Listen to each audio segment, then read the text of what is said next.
Still standing, we'll take the national prayer, O God of creation, at the count of 2. 1, 2.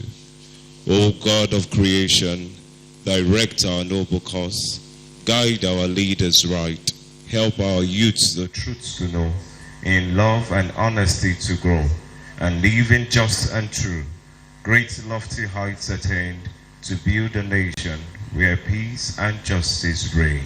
May God help us as a nation. Amen. You may please be seated.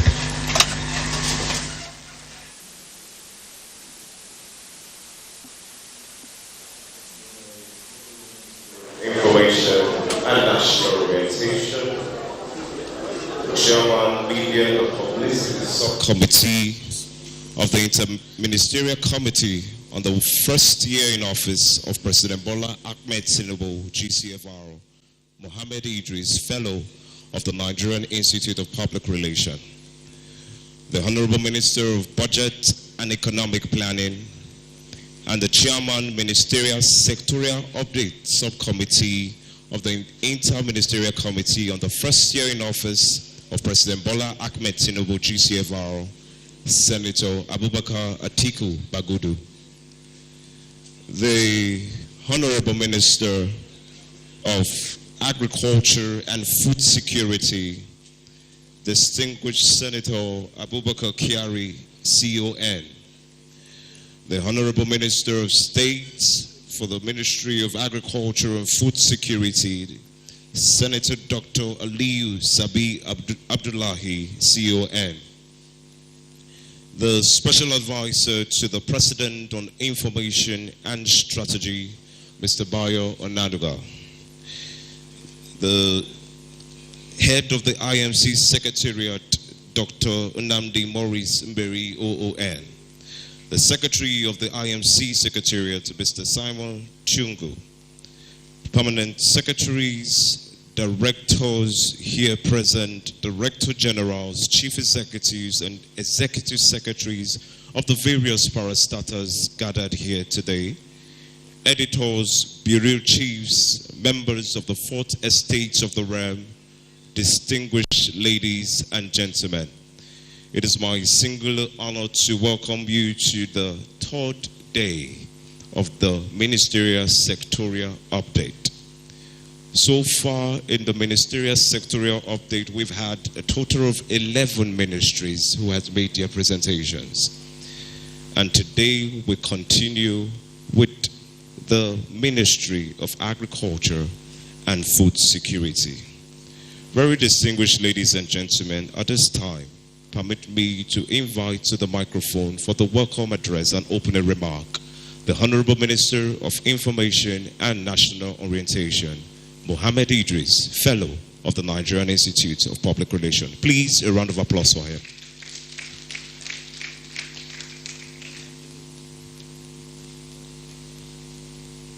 Thank you very much. The Chairman of the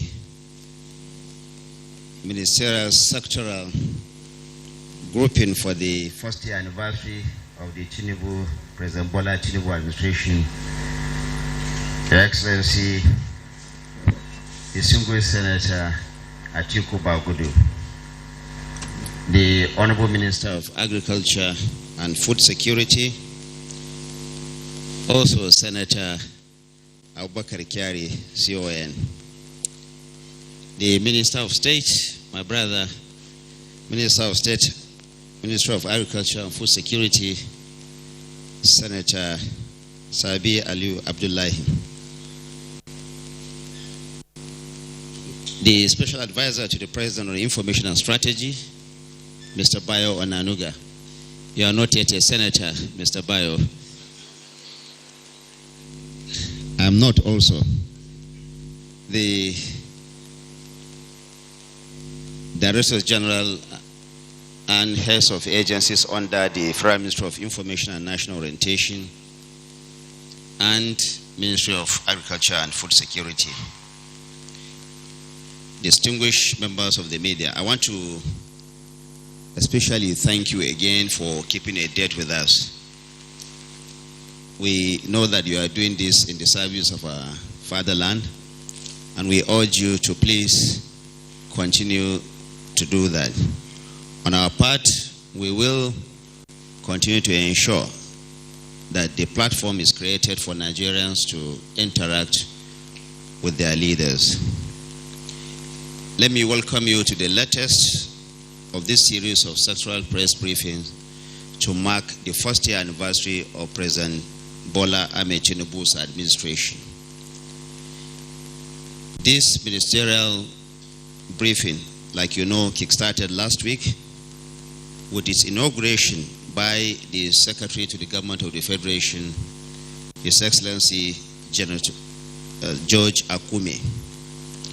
This, of course, is in line with the desire of President Bola Ahmed Tinubu not to dwell on fanfare in his first year anniversary, but to be fully accountable to Nigerians by projecting the successes recorded in the federal government's development objectives known as the Renewed Hope Agenda. As a way of recap, the Renewed Hope Agenda has 8 priority areas covering the following: reform for sustained growth, national security, food security, energy and natural resources, infrastructure, human capital development, economic diversification, and governance. By working impactfully across all these areas, President Bola Ahmed Tinubu and the entire administration is determined to leave a lasting transformative impact on Nigeria.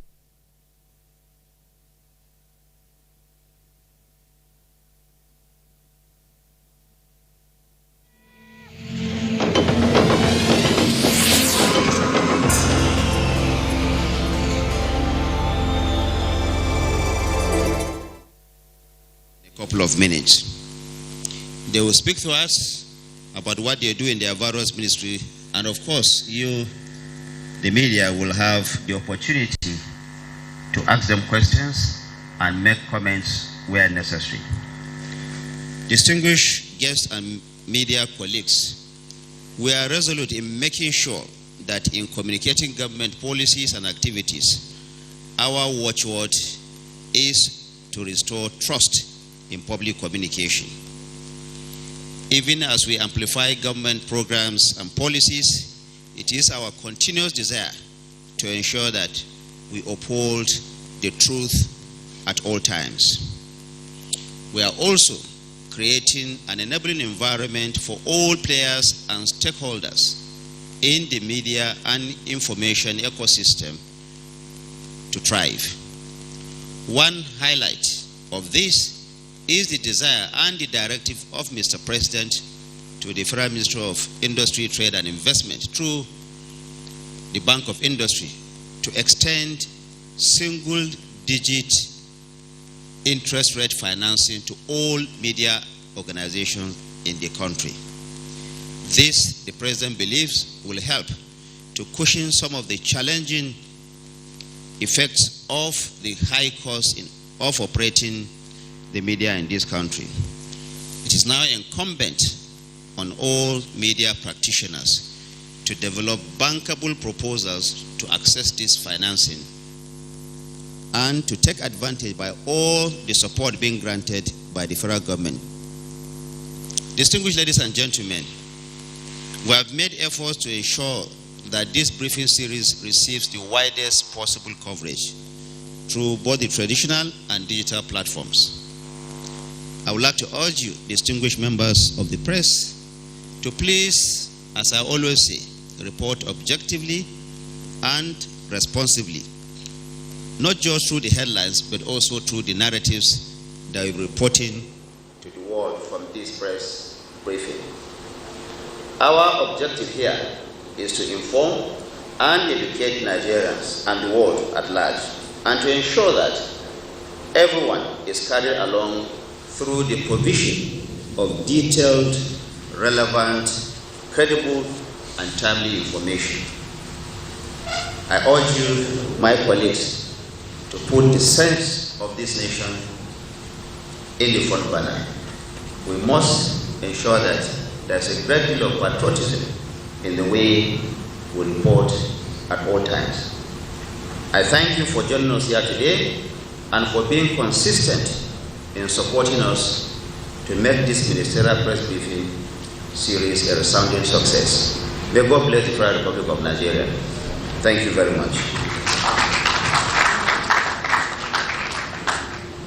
Thank you, Honorable Minister of Information and National Security. Can we please give them a round of applause once again? Very distinguished ladies and gentlemen, at this time we'll move to the business of the day. Coming up to the microphone at this time is the Honorable Minister of Agriculture and Food Security, Senator Abubakar Kyari, CON. Please a round of applause for him.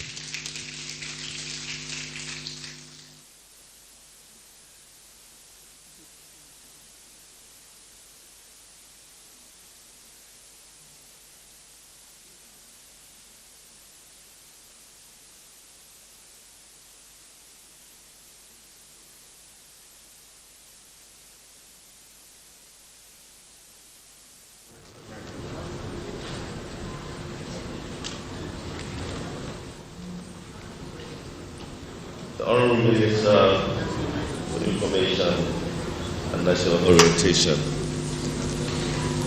Alhaji Mohammed Idris Malaki, Your Excellency, the Honorable Minister for Budget and Economic Planning, Senator Atiku Abubakar Bagudu, Honorable Minister for Aviation, Mr. Barrister Festus Kiamo, SAN, my brother, my colleague, the Honorable Minister of State for Agriculture and Food Security, Senator Aliu Sabi Abdullahi, CON, my big brother, Chief Bayo Onanuga, Special Advisor to Mr. President on Media and Communication Strategy, heads of other agencies here present, Permanent Secretaries, especially Permanent Secretary of Federal Ministry of Agriculture and Food Security, Mr. Temitope Peter Fashidemi, heads of agencies under the Federal Ministry of Agriculture and Food Security, I can see quite a number of them here, and directors of the Federal Ministry of Agriculture and Food Security, and other directors and heads of agencies in the Federal Ministry of Information and National Orientation. Distinguished members of the press, distinguished ladies and gentlemen, I am undoubtedly grateful for this privilege, and especially for the opportunity given to me and my colleague, the Honorable Minister of State, Senator Aliu Sabi Abdullahi, CON, by President Bola Ahmed Tinubu, GCFR, to implement the critical segments of the Renewed Hope agenda as encapsulated in agriculture and its many dimensions and derivatives. We are fully conscious of the linkages of food security, which is the #1 item on the 8-point agenda of Mr. President, that includes job creation, poverty reduction, access to capital, inclusivity, among others. The express political will of Mr. President in realizing the goals of the state of emergency on food security is reflected in the support he has given to our ministry in achieving its larger mandate, while ensuring that ultimately the goal of food security is manifested in the President's desire that no Nigerian goes to bed hungry. We knew from the outset that it would be business unusual for us to achieve Mr. President's goal with respect to agriculture and food security, which informed, in his wisdom, the renaming of the Federal Ministry of Agriculture and Rural Development to reflect the agenda of food security.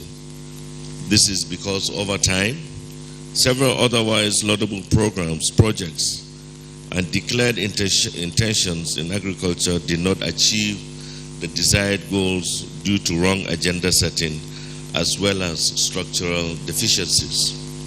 To be blunt, while we hear stories of entrenched interest that really readily undermine the nation through subsidy schemes, we were fully aware and had to face headlong the menace of portfolio farmers who have no farmlands nor practice any agricultural production except to uphold their portfolios for all kinds of transactions from which they profiteer. One of the ways we have tried to defeat this class of unproductive individuals and groups is by ensuring the integrity of data of genuine farmers through the infusion of ICT and active collaboration with subnational governments, traditional institutions, security agencies, and civil society. We state that we are on course to fully achieving year-round farming. In this regard, the objective is to ensure that subsidized inputs and other targeted benefits get to the genuine farmers whose production, when ramped up, will, along with other factors in the macroeconomic environment, reduce food inflation that has become a concern to Mr. President and this administration. In the foregoing comments are, as it were, an introduction to milestone achievements in the agricultural sector in the past 1 year of President Bola Ahmed Tinubu's administration. As many gentlemen of the press who are here today may be aware, I was here in the same National Press Center in February this year to kickstart the ministerial interface with the media. First, I would like to mention here that we have a mandate, first, to ensure food and nutrition security, produce raw materials, promote market access and competitiveness, facilitate rural socio-economic development, and generate employment. The Federal Ministry of Agriculture thereby focuses to deliver the mandate of the ministry to achieve the 8-point agenda of Mr. President Bola Ahmed Tinubu, GCFR. I will start by our achievements in the last 1 year. In the area of food and nutrition security, we launched the dry season farming with cultivation of 118,657 hectares of wheat in 15 states in acceleration of all year round farming. We launched that all year round farming in November in Jigawa State, who has the largest share of the 118,000 hectares with 40,000 allocated to it. But I'm happy to announce that at the end of the season, Jigawa had produced 55,000, thereby exceeding the allocated 40,000 by 15,000 hectares.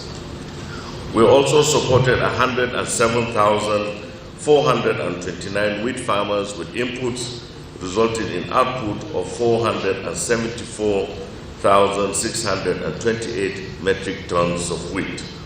The support that was given, as we all know, was 50% subsidy of all inputs, fertilizer, agrochemicals, that is herbicides and insecticides, and also seeds, wheat seeds, free of charge.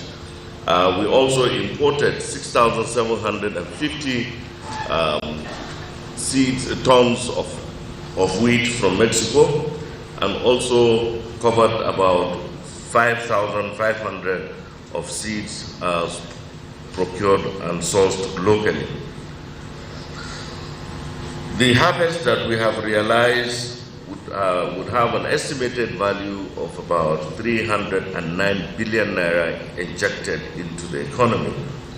In response to presidential directive, we also released for the food security agenda, released to NEMA for onward distribution to the parts of the country to vulnerable population the 42,000 metric tons of assorted food commodities made up of maize, sorghum, millet, and Gari from the federal government of Nigeria Strategic Food Reserve. We also procured and distributed to all states of the Federation, including FCT, 58,500 metric tons of milled rice to dampen escalating prices.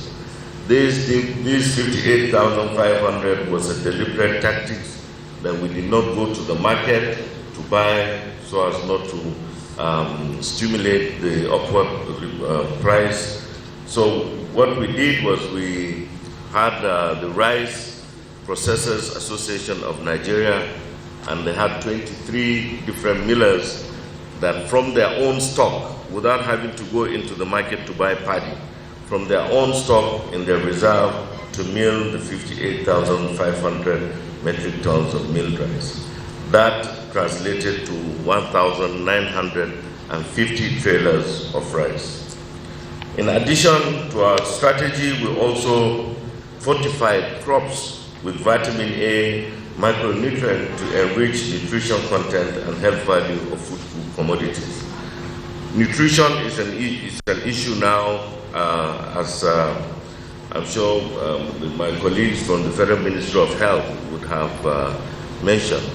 Nutrition today is a very, very serious issue where we have stunted growth and wasted growth that affects the gray matter of especially children of below the ages of 5. The Honorable Minister of Budget and Planning is also a member of the National Council on Nutrition and also the Secretariat of the National Council on Nutrition. So we are also ramping that, and we have been able to do that in the dry season. In response to also the persistent food inflation, the following measures were undertaken to boost production. We distributed 60,432 metric tons of improved seeds, 887,255 metric tons of seedlings, 138 numbers of value kits, 501,726 liters of agrochemicals, 62,328 metric tons of inorganic fertilizers, 1,000 kilograms of fungicide, and 33,200 numbers of different equipments to farmers across different value chains to enhance production. I must say here, the issue of the inorganic fertilizer is of key interest to the Federal Ministry of Agriculture and Food Security, because as we all know, prices of fertilizer has gone up. Today, fertilizer, the NPK, which is the common fertilizer, has urea as a major component in that fertilizer. Urea is also an issue. Urea is produced locally. We have 3 manufacturers that produce urea locally in country: the Dangote fertilizer, Indorama, and also the Notori, which has since stopped production. But we have seen the increase in price, and we had called the 2 companies for discussion, and they relate to us that the gas, that is the main input for manufacture of urea, is priced in dollar, and because of the exchange rate, prices has to go up. In MPK, urea is constituted about 38%. So, and in another angle, when you look at it, other components of NPK is also the DOP, which is the phosphates, and the potash that are also import-based.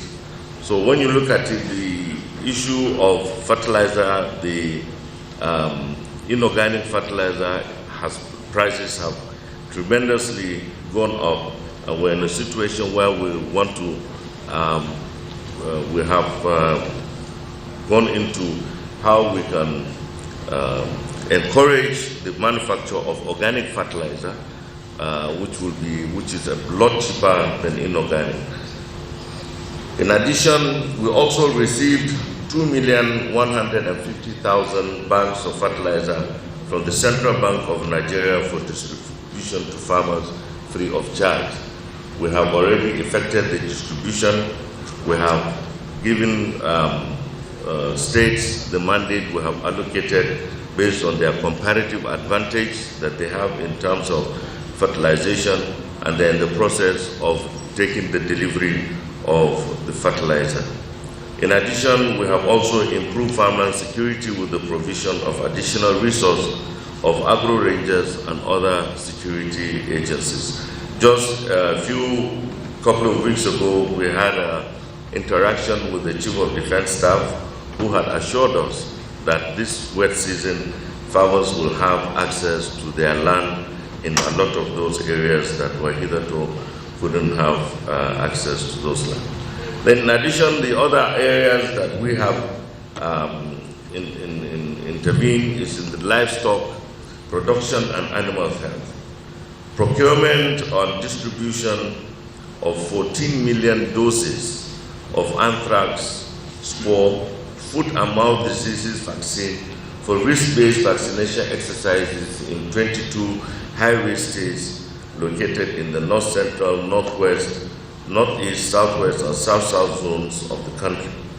We also established animal health centers and veterinary hospitals, 6 micro-earth dams and 8 boreholes, and 164 milk collection centers, 8 cottage feed mills, and 7 livestock centers.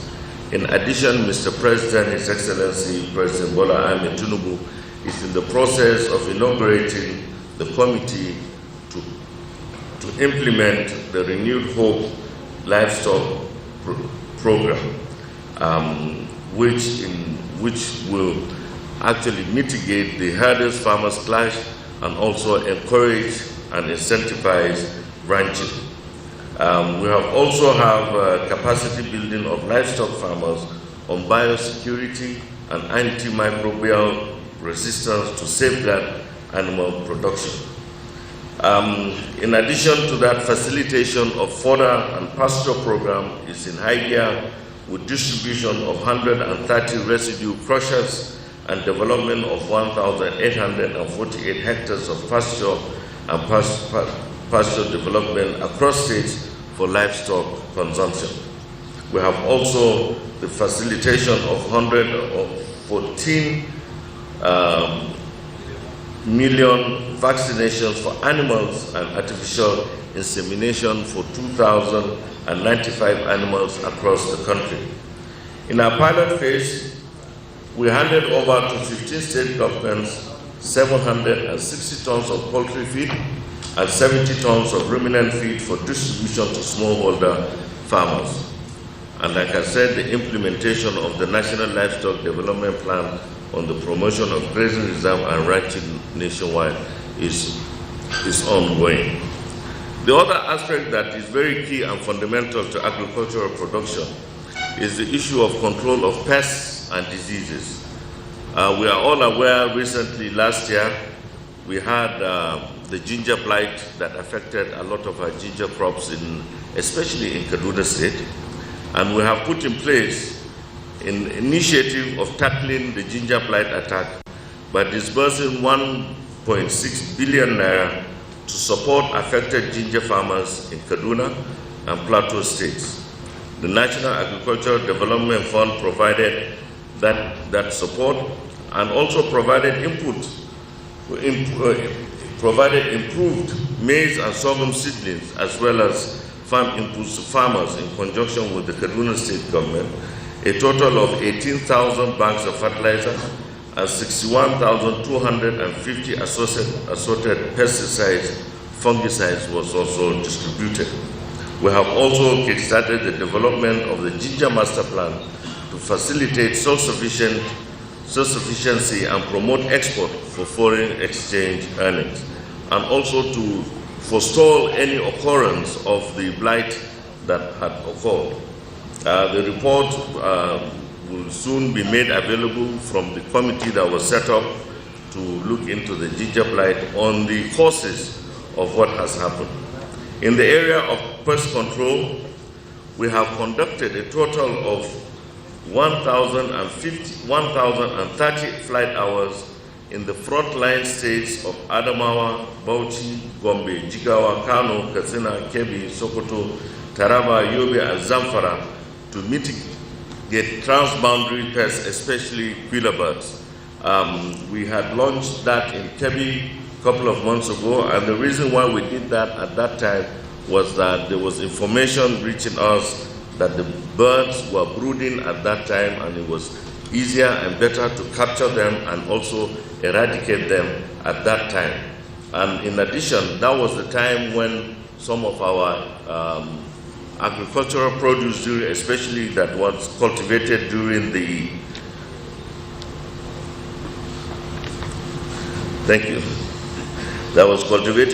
dry season has begun fruiting, and we were scared that the pests will now attack those before harvest.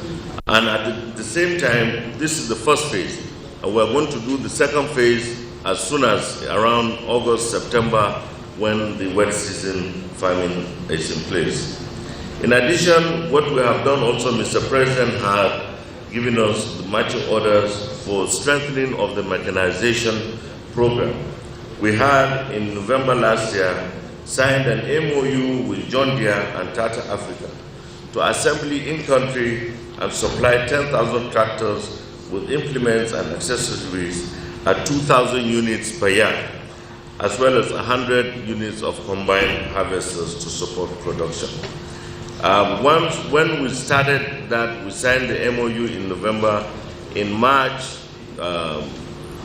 John Deere approached us again, and we thought they were going to come with at least 500 tractors, but they gave us issues that they were having difficulty in trying to keep up with the MOU.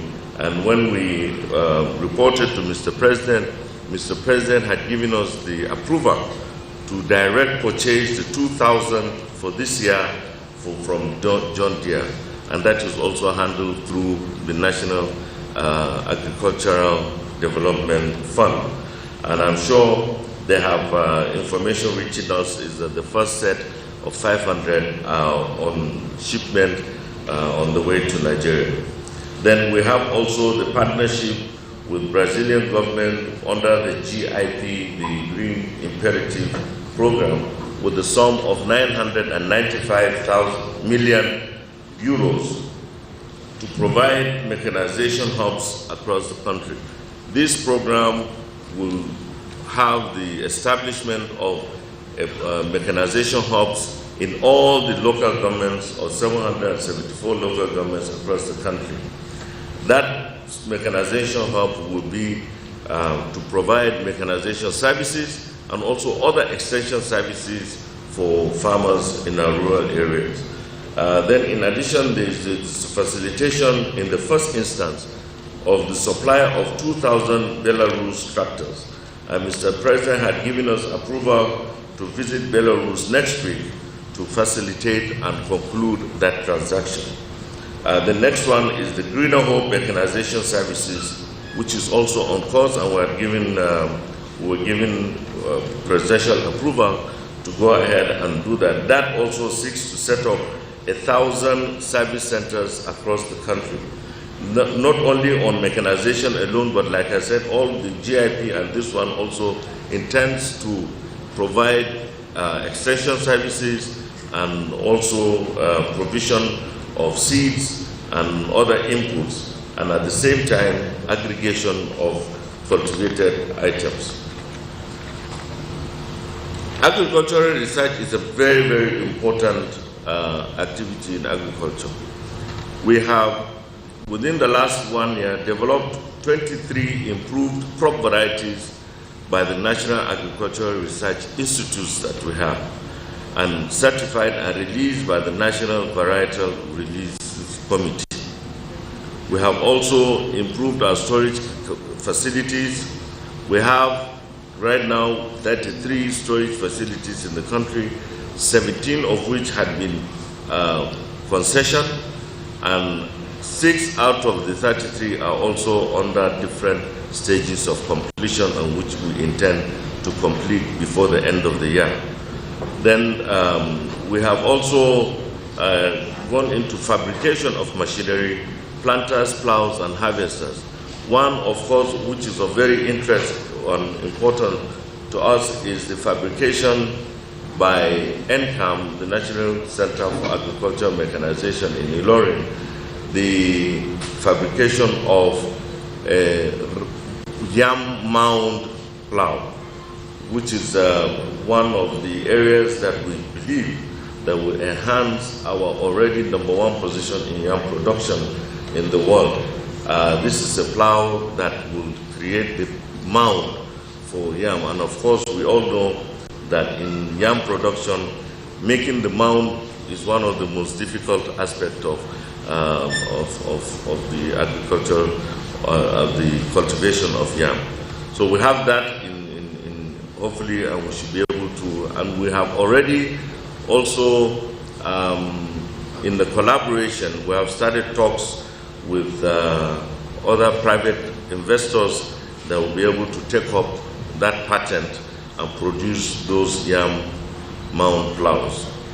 Then in extension services is another key thing. What we have seen where the private sector is heavily engaged in outgrower schemes. We have seen, I have been to 2 facilities in Kebbi State. One that has a very elaborate outgrower scheme. They have the largest rice mill in sub-Saharan Africa with the annual production of 260,000 metric tons, but they don't have a single farm. But they have outgrower scheme that is recovering almost 100% of whatever they have invested with the farmers. They have done, they also provide a lot of extension service, and they have also gone deep into the societal fabric of the community, where they go and also take care of their children, make sure they go to school, make sure that the children are healthy, so that the families will not be carried away from the activities of the family.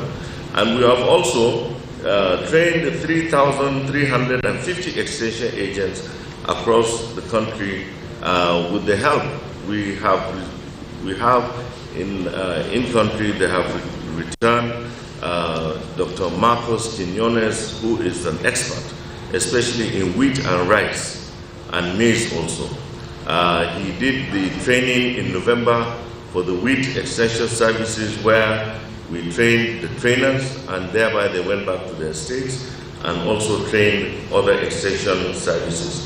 And here we are also incentivizing, we're also encouraging states to also have their own extension service workers, because as you can see, in the past we had extension service workers around the country, but today there's a dearth of extension service workers, and also the logistics that extension service workers have to go around, especially across the agricultural.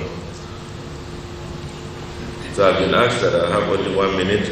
So we have also trained and empowered 20,755 farmers, including youth, women on agribusiness and poverty reduction across the country. We also established demonstration plots for technology diffusion in good agricultural practice. And then in rural infrastructure, we constructed 77 kilometers of asphaltic roads, constructed 130 kilometers of earthen roads, provided 102 motorized and solar power poles, installed 6,500 solar street lights. And also in the area of agriculture, land and climate change management, we have conducted soil samples, which is very key, and also made analysis across some states of the Federation to assess the nutrient and fertility status of the agricultural lands. We also constructed and rehabilitated water harvesting structures and small earth dams, and carried out land clearing development for dry season farming. Youth in agriculture is very important, and we have established and adopted villages and schools to attract the youth to agriculture, introduced vocational training programs in federal colleges of agriculture for relevant skill acquisition. In terms of agro-processing and value addition, we have implemented the Special Agro-Processing Zone, the SAPZ program, in 8 participating states: Kaduna, Kano, Kwara, Ogun, Oyo, Cross River, Imo State, and FCT, for the production and processing of rice, tomato, groundnuts, and other cash crops. We have also established 2 agribusiness incubation centers, and the other one that I want to just give me 1 more minute, the increased export of agricultural produce. In November last year, Mr. President led a high-power delegation of which we, some ministers, had accompanied Mr. President to Saudi Arabia for the Saudi African Summit, where I also had the opportunity to engage my Saudi counterpart, the Minister for Agriculture, Water Resources and Environment. In fact, at that meeting, I was accompanied also by my big brother, the Minister for Budget and Planning, where we had far-reaching discussion with the Minister of Agriculture. And there, what we asked them for was that apart from just coming to invest, we also need partnership. What can we do for you as Saudi Arabia? What do you want? What can we produce for you? So that we produce for them and they take it there so that we can earn foreign exchange. That is another key that they are also looking at. Shortly thereafter, just 2-3 weeks ago, I received the same minister here in Nigeria, and we had a far-reaching discussion. We also exposed them to the agribusiness environment, the private sector, which they had a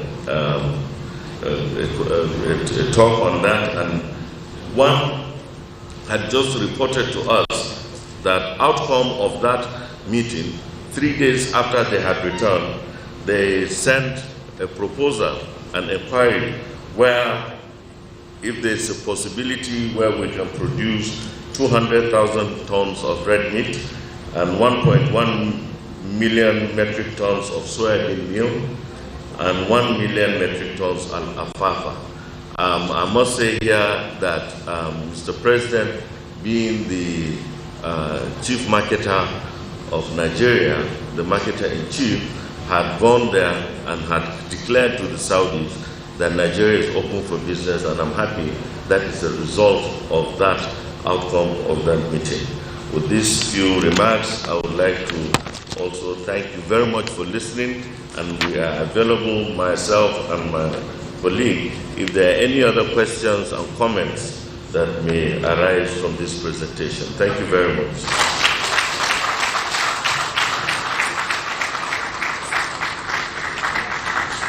We also thank you.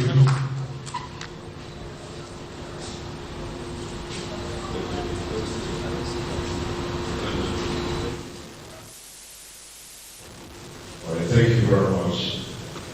Very distinguished ladies and gentlemen. We'll take the questions for the Honorable Minister of Agriculture and Food Security by the show of hands. We'll just take 2 questions, please. The gentleman on white there, and this gentleman on the right, please. Thank you very much. Your name? Oh, 3. All right. The Honorable Minister so gracious to give us. So permit me to pick on the last man at the end there. The man at the end of the man in white. Thank you. Can we pass the microphone? All right. And for gender balance, I'm with the lady on red hair. Yes, thank you. Number 1 is there, white native. Please straight to your question. Let's not beat around the bush to save our time. Thank you very much. Thank you very much, Honorable Minister, for this wonderful presentation. My name is Zachary Dako from PR Nigeria. I'd like to know the plan of this administration for the ordinary farmer in Nigeria. I want you to give us specific, and also what are you doing about Come again with you. The plan of this administration for ordinary farmers in Nigeria. Give us specific. And in the area of interest rates, what is this government doing about it? Thank you very much. Thank you. Just pass the mic to your neighbor there. Pass the mic to your neighbor there so that we don't come back there. Please proceed. Okay, my name is Adelani Adipegbe. I write for the Punch. In 2021, the federal government gave over 6 billion naira to the Katsina State government for ranching. And I know that in January this year, Senator Kiari was in Katsina to assess what has been happening in the state. So I'd like to know what is the result of that huge investment in Katsina, whether the minister can tell us how well the money has been spent or invested on ranching in Katsina, because we know that presently meat is still very expensive across the country. All right. Secondly, despite the investment of the government in food security, foodstuffs are still very expensive. I'd like to know, do you suspect sabotage, or you think the smuggling of foodstuff is responsible for this? Thank you. Thank you. Please, the gentleman on bow tie and then the lady on red hair. Over here. Tell us your name, the media you report for, and your question. Thank you, Honorable Minister, sir. My name is Emeka Wampa. I publish a magazine called Nigerian Spokesman.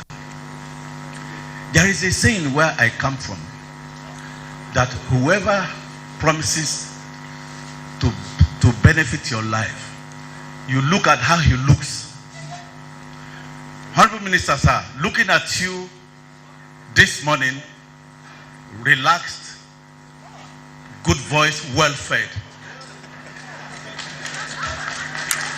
Can we get to the question? It goes to show, sir, that the mandate has been given to you as Minister of Agriculture and Food Security. Nigerians are in good hands. Yes. Question, sir. My question, there have been calls, sir, that the federal government should take the option of importing food for the short and medium term.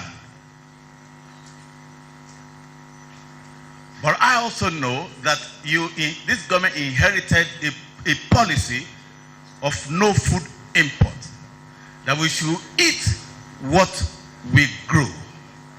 May we know what's your reaction to this, sir? And finally, sir, when you assume duties as Minister of Agric and Food Security, you met on ground different agencies, platforms that are almost working at cross purposes. For example, under the CBN created the Anchor Borrowers program. The CBN also created the Nigerian incentives-based risk-sharing system for agric lending, that's NESA. And the former government also resuscitated the National Agric Land Development Authority. Question, sir. Are you harmonizing these agencies? Are you harmonizing these platforms so that we can have something uniform, so that we can arrive at a safe destination? Thank you very much. The final question, please.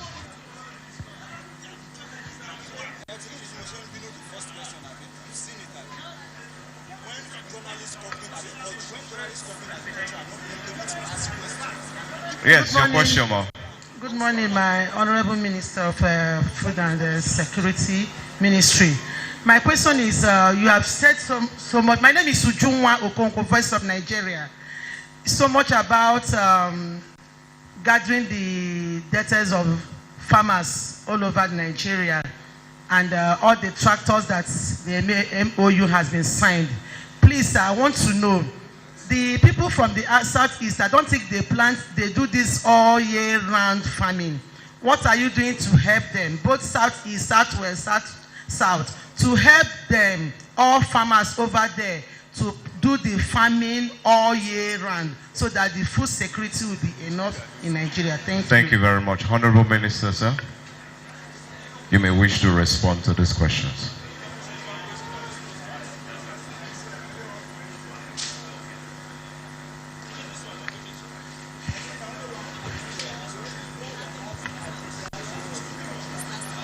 Thank you very much.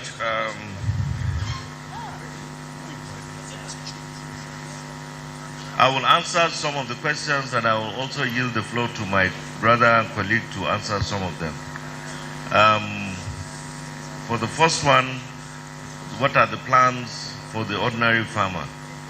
And you remember we also mentioned in my opening remarks that the ordinary smallholder farmer constitutes the majority of our farmlands today. Almost 90% of our farmlands are occupied by smallholder farmers.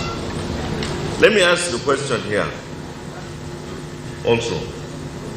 Who are from the rural farming communities here? Please raise your hand. Rural farming communities.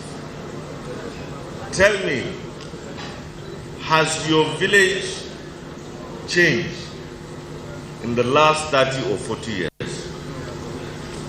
For me, my village has not changed. It's the same. And you think about all the interventions that the previous governments have been doing, all the monies that have been spent in agriculture that is meant to target the smallholder farmer who is 90-95% of the production. If that intervention had really gotten to them, would those villages still be in the same situation that they were in 40 years ago? No. So this is what we're trying to do. We're trying to target the actual farmer so that he gets the benefit and also derive the subsequent bounty that will arise from what his hard work and sweat. And that will translate into the community. Government does not build houses, does not make cities, but they provide infrastructure. But people build cities. I went to a farm in Nasarawa where they also have a robust outgrower scheme and a huge rice mill there. And while we went to the farmland, we were looking, I looked behind the farmland and I saw the village. And I said, whose houses are those? And they said, it's the villagers. I said, are you sure it's not your staff quarters or whatever? He said, no, it's the villagers. And those buildings were made of blocks. In fact, some of the roofs, most of them are tin roofs, zinc, but some of them are also aluminium. And they had paint, which is a far cry from the village that is maybe down the road from, that is the farm that I went to. And they have a robust outgrower scheme. So that is what we are looking at. How do we impact on the farmers? How can we improve their livelihood so that they can produce more? We want to make agriculture a business so that they can make money and also incentivize the youth and the women and everybody to invest in agriculture. So we are doing that, and we want to bring out our strategic plan very soon. And you will see, starting from this wet season, you will see the difference in what we have been doing from the past. Like I said, we knew this would be business unusual. I will skip the other one about the branching. My brother will take that. Then I'll go for the importation of food. Somebody had just mentioned. When we came, yes, when President Bola Ahmed Tinubu was sworn in, there was the issue of food insecurity. I didn't want to go into history, but we all knew it didn't start today. Even COVID was a major impact on food security globally. Flooding, Naira redesign, and so on and so forth, where farmers did not have access to cash, and they had to slash to get the little, and they couldn't cultivate the following year in 2023. But when we came, I received a lot of complaints that there will not be rice for Christmas. And it was a huge alarm. And we looked at it, we called all our agencies, we called our people out there in the market, the Nigerian Agricultural Extension and Research Liaison Service in Zaria, which has a very robust outreach in cultivation, and they told us they were going to have a marginal increase of cultivation of rice from the previous year. So we decided not to raise that alarm and go with it. Christmas had come and gone, and there was no cry that there was no rice. But there was cry of affordability of rice. Yes, I would admit that. But the issue of availability was not in question. Then again, January, February, fast track 2024, again we were told Ramadan is fast approaching, Lent is fast approaching, there will be no rice for Ramadan, there will be no rice for Lent, there will be no rice for Easter, there will be no rice for Salah. Ramadan and Lent and Salah and Easter have gone, and we did not import one bag of rice.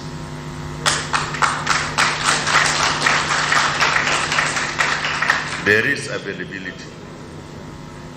Maybe the question will be on affordability. Again, the same talk is coming back again. We have seen foreign agencies. Yes, there is a cycle of lean seasons that will come maybe around August, September. It's something that is there usually annually. But we have ramped up production, and we are going to ramp up, especially in the wet season. Never has been done. Let me say this, not the never, but targeted interventions, target production. Yes, there have been other, we have seen where they have said that lean season is coming and we need to act and we need to do this. Yes, we have engaged them. World Food Program, for instance, usually go to the market with $100 million to buy food for humanitarian purposes. We stopped them last year. There was no cry. We just imagine if World Food Program goes into the market with $100 million, and also the Federal Ministry of Agriculture and Food Production, who has 25 billion naira in its budget to buy food reserve, that will spike the price in the market. We stop them and we ask them to put that money into production. Don't come to us. Don't give us. Go and devise a method where you can invest and then offtake from the farmer. And I think that's the best way to go about doing this. So we are still working, we're looking, and we are still going to meet this week, assess the situation. There's still harvest going on now for rice in Jigawa, in Kebbi, in Borno, in Kano. Jigawa State Governor, you must have listened to him, maybe he was in the news a couple of days ago, where he thinks where the assessment that they have for rice in the dry season is 200,000 hectares. And I believe Kebbi also, which is the #1 rice, and Niger will also equal that. So if Jigawa will produce 25% for the national demand, I think Kebbi and Niger and Kano would also equally do the same. So at the end of the day, we have seen in the past, you mentioned about the issue of CBN ANCO borrowers. There have been a lot of talk, both negative, and positive. I looked at it from the point of view that let us look at the successes of the CBN ANCO borrowers and utilize that success, and look at where they have failed and move away. And so it should be a learning. we should not discard the anchor borrowers completely. Then the issue of national microfinance, national microfinance, and NALDA. You are aware, recently the National Council on Privatization had met and had given the preliminary approval that Bank of Agriculture should be merged with National Microfinance, and also looking at the Nigerian Agricultural Insurance Corporation be merged with NASA itself, the de-risking arm. That is all in an action to restructure and recapitalize those two key institutions to provide access to capital and also de-risk agriculture. Access to capital to the smallholder farmer. Now, like we have always been saying, the issue, you have raised the issue of farmer data. What we are trying to do is trying to do it differently. Today you ask anyone to go and give you a farm data, the issue will still be the same. What we are going to do is to identify the farmland first. What we have seen today is that you see a farmer without a farmland. But if there is a cultivated farmland, then it means there's a farmer on that farmland. So what we're trying to do now today is we're going to look at the farmland first and then get who the farmer is and we'll register those farmers, not the portfolio farmers. I wouldn't want to say political farmers because I'm a politician. But portfolio farmers and briefcase farmers. So with this, I would like to yield the microphone to my brother so that he can answer the number 2 on the casino ranching and also number 4 on the southeast, south, and southwest dry season farming encouragement. Thank you very much.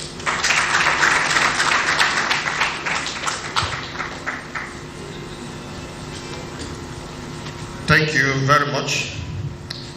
Thank you, our host, and thank you, my brother, distinguished Senator Abubakar, for the presentation. Let me say straight to the 2 issues raised. The issue of ranching.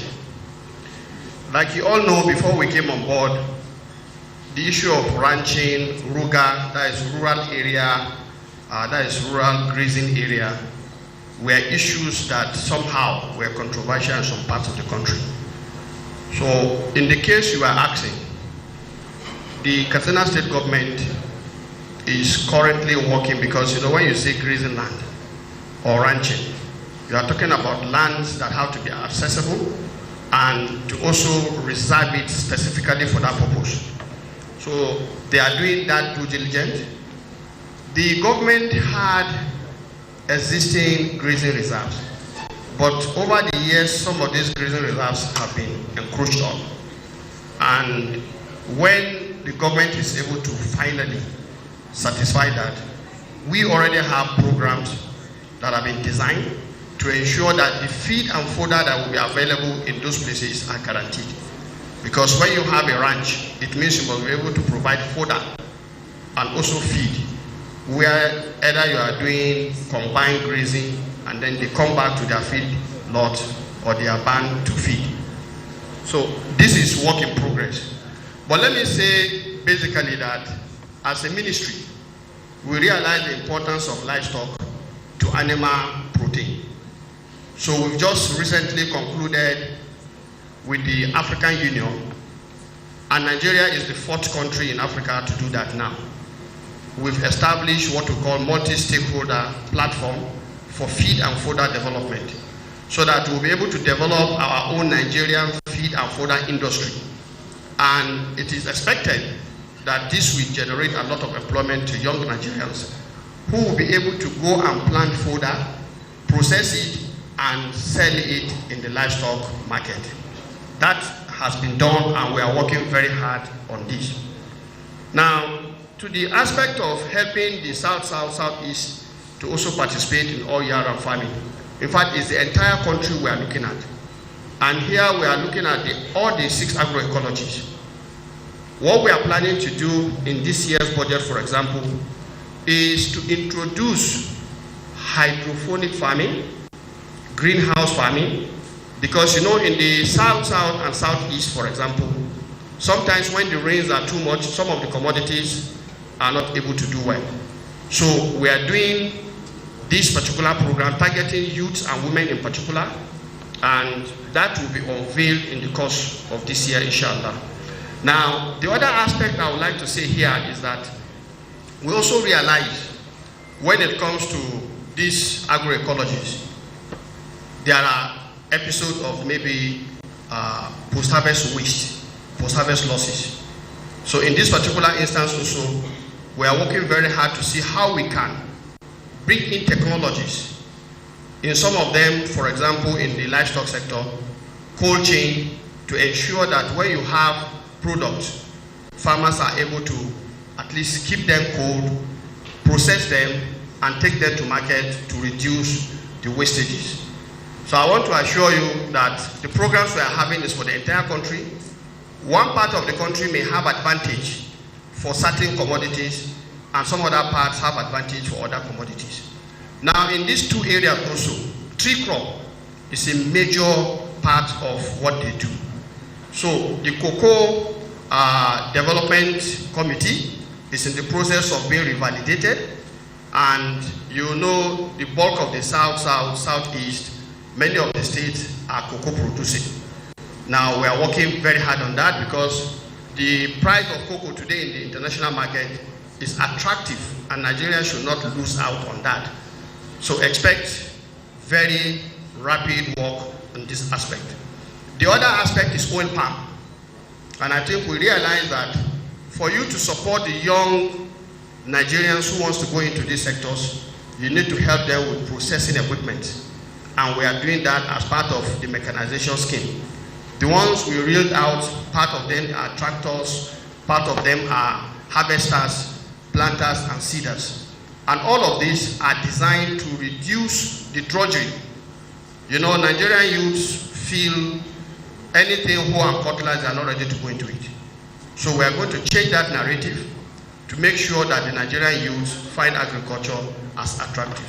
So finally, let me also add here that as a ministry, we realize you need to have a sustainable system, not something we will start and after some few months it has disappeared.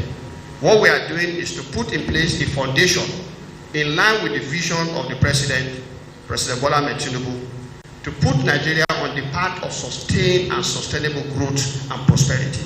That is what the Federal Ministry of Agriculture is doing, so that we'll be able to contribute to job creation. Now finally, we also had a program with the Federal Ministry of Budget and Economic Planning, and I'm happy the Minister is here, what they call the National Poverty Reduction with Growth Strategy. This was designed to target young Nigerians, give them input, seed, fertilizer, chemicals that will be able to support their productivity. And this was done targeting 10,114 farmers within the space of 6 months.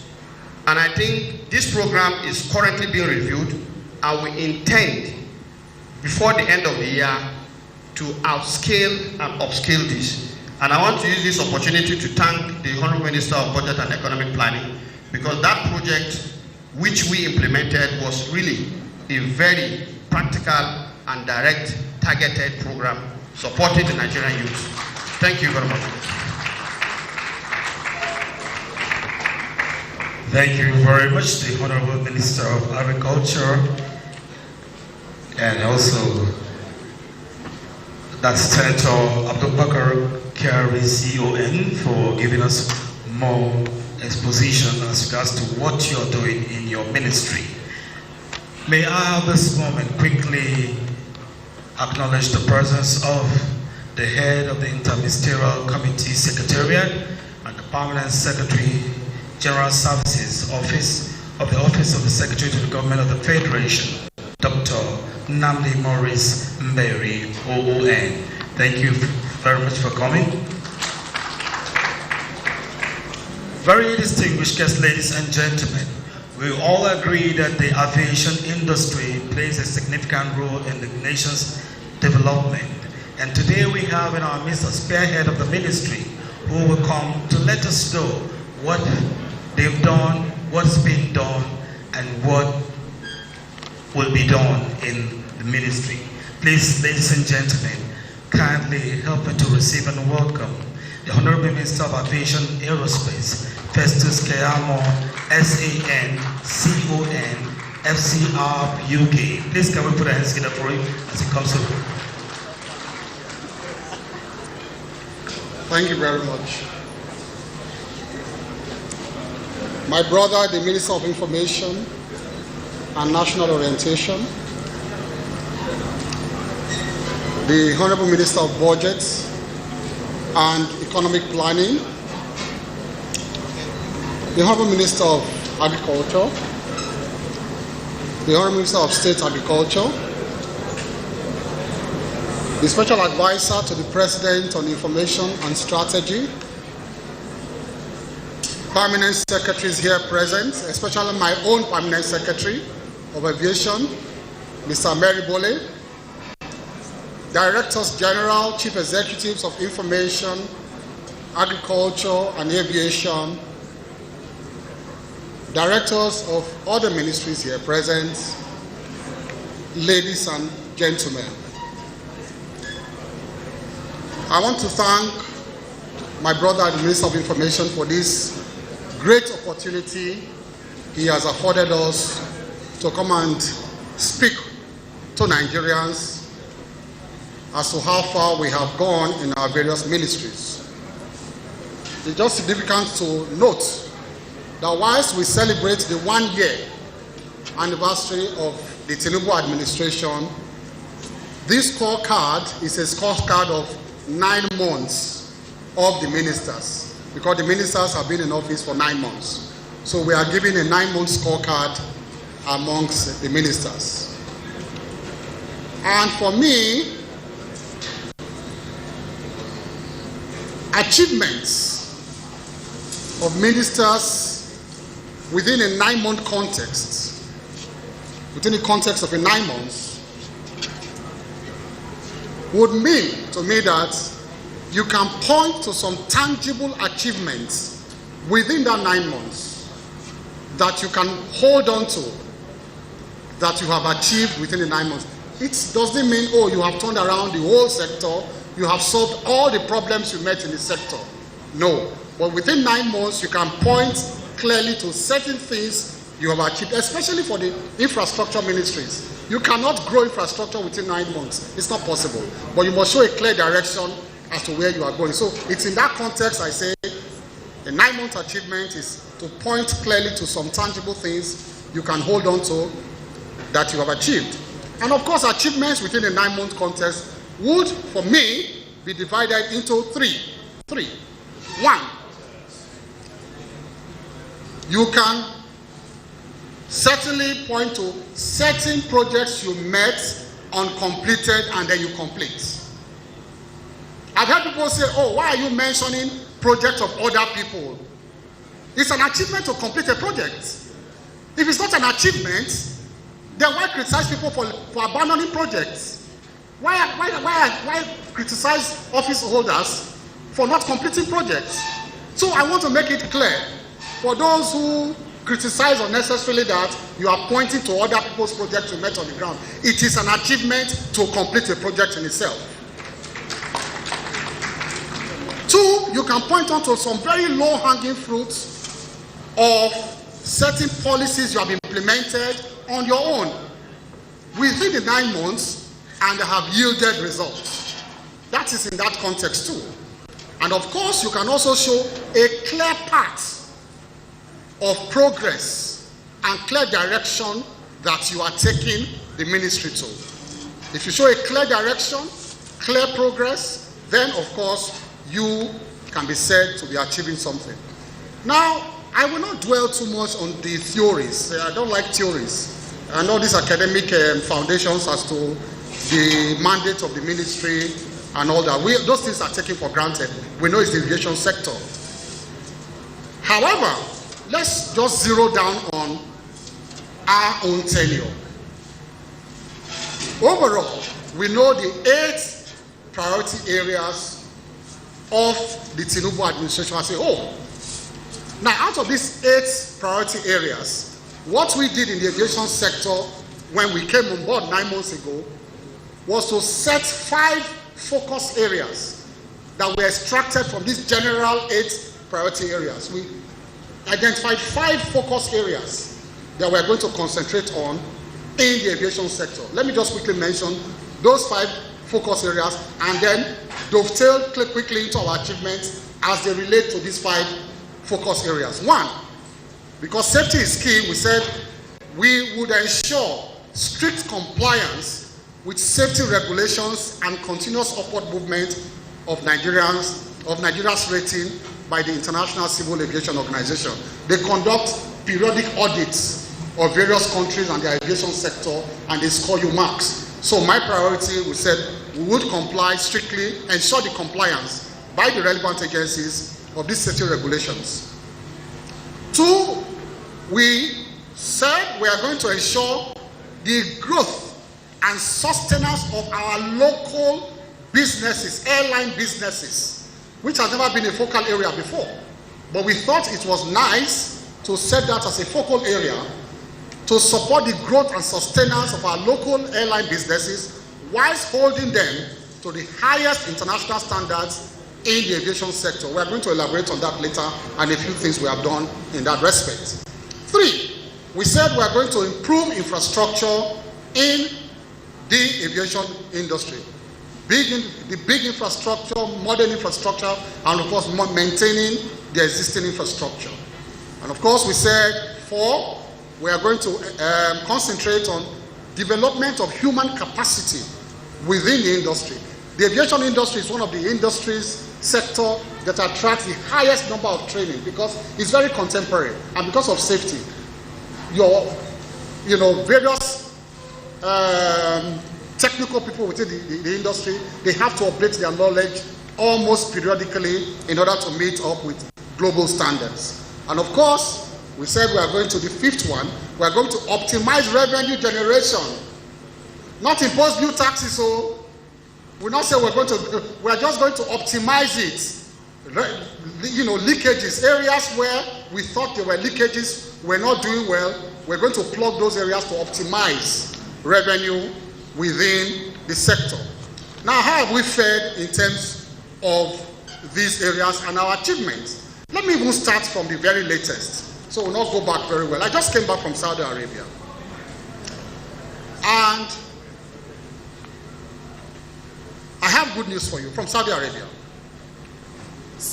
I met my counterpart in Saudi Arabia on his invitation, and we have agreed. My counterpart is Jassim Saif Ahmed Al Sulaiti of Saudi Arabia. We have agreed that we are going to resume cargo flights between Nigeria and Saudi Arabia. This had been suspended for long, but now cargo flights are back. We have agreed to resume cargo flights between Nigeria and Saudi Arabia. Now, guess what? Globally, air cargo trade accounts for about 35% of the world trade. 35%. And air cargo trade, according to the International Air Transport Association, IATA, attracts about $6 trillion annually. And we are missing, within that, sector. We were missing, Nigeria was missing. In many routes across the world. We have just started with Saudi Arabia. We have achieved that. But I'm going to continue my interaction with various countries of the world that I think, we can benefit from in terms of resumption of the cargo trade between our countries. So that is back. We have appointed focal persons to work out the modalities. But we have achieved that in the aviation sector. But let me go back to the beginning. Within 1 month, within 2 weeks of our assumption of office, and this is where interministerial cooperation comes in, something that has been protracted since the Obasanjo era, the second runway. The second runway, you all journalists, it had been a problem, like a sore thumb that was sticking out. Since the Obasanjo era, it was controversy after controversy after controversy. Some efforts started during the last administration, so we have to acknowledge that. In fact, certain seed funding was provided during the last administration, a year before the termination. But yet, the contractors could not move to site. There was so many controversy regarding the settlers on that strip of land where the second runway was is going to pass through. And you know the danger of operating a nation's capital, a nation with just one runway. I mean, we can't even imagine the dangers of just using one runway in the nation's capital. We thought that was priority once we came in. Just imagine foreign heads of state coming in to Nigeria one day, and there's a problem on the runway. Where are we going to divert them to? Where? Another country? How?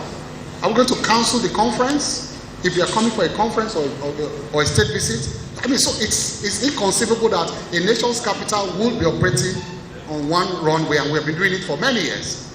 But guess what? It did take 2 weeks, less than 2 weeks when we came in. Using our God-given skills as lawyers, it was not difficult for us to engage the people. And it was out of court resolution. It was resolved with some assistance from the Ministry of FCT. With some assistance, it was resolved by us with less than 2 weeks. They agreed, they pulled out. There were one or two things here to resolve, but the contractors have moved to site, and I'm happy to tell you that the construction of the second runway has started. It has started. Anytime you are landing Abuja, look to your right, because you always approach from the south. Look to your right, you will see the second runway is visible. You will see all the trucks there making the runway and then clearing it. So the second runway has started. Before we came to office, also, of course, the new terminal in Lagos was ready. We have to acknowledge that. But it could not be used. They could not use the new terminal. It was put to very minimum use. They could not optimize the use. Why? Because there were certain defects, structural defects, architectural defects, operational defects within that runway.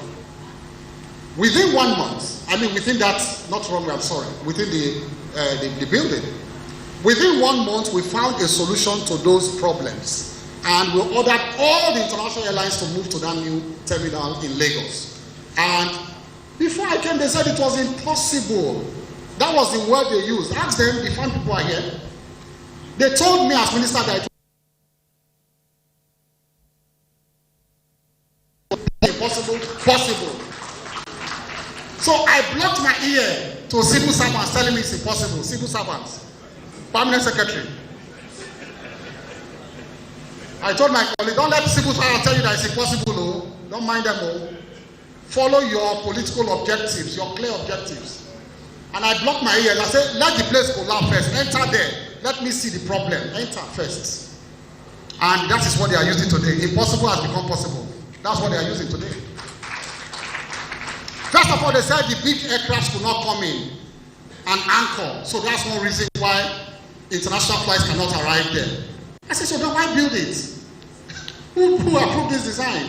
They said because some hangars were blocking it. I said, I have traveled to Turkey. I have traveled to Doha. I have traveled. People enter buses when they land. Let them somewhere enter buses. Let's use it. And that's what they are doing. In some area, they are doing that.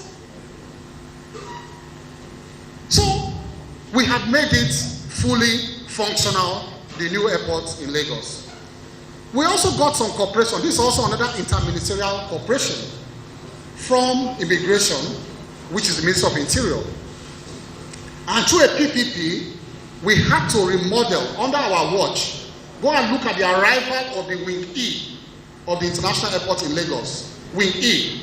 It was through PPP, quick thinking with PPP, immigration, and because immigration and FAN, they are in charge of certain parts of the airport, especially where you arrive. Departure is not that, but when you arrive, immigration. We got PPP to come in. They smashed down the entire arrival of Wing E, and we got a brand new Wing E. of the international airport in Lagos. So that's a low-hanging fruit, and we have achieved that. Go to Wing E, not D. We are still working on D. But Wing E, the arrival of Wing E, is a brand new arrival we have in Wing E. Now, we also met on ground one runway in Lagos. Of course, Lagos has always had 2 runways. But we met one runway in Lagos that was only functional. Because a year before we came to office, the second runway called 18 right. We have 18 left, and 18 left was functional when we came in. Of course, with some little problems here and there. So we're managing the 18 left. But 18 right was totally non-functional, and it was closed down totally. And we felt that was danger for Lagos. Abuja 1 runway, Lagos 1 runway operational. And so we quickly went to work for the low-hanging fruit. That one was initiated by us. We got people, we got funding somehow, and we quickly resurfaced and repaired 18 right, and 18 right was opened just this year. And so we have 2 functional runways in Lagos. Another issue that we met on the ground, I'm sure we all know this issue, was the issue of trapped funds of the international airlines. Their funds were trapped here because of lack of liquidity on the part of Nigeria, because of so many subsidies we pay with our foreign earnings. And so foreign airlines were threatening to stop operating to Nigeria. Now, I must give credit to all those in the financial sector for this. We had to work closely with the CBN, we had to work closely with the Minister of Finance, we had to work closely with all of the ministers in the financial sector. And by our persistence and working closely with them, of course, you know, we are happy to announce that we have cleared all the trapped funds from the CBN.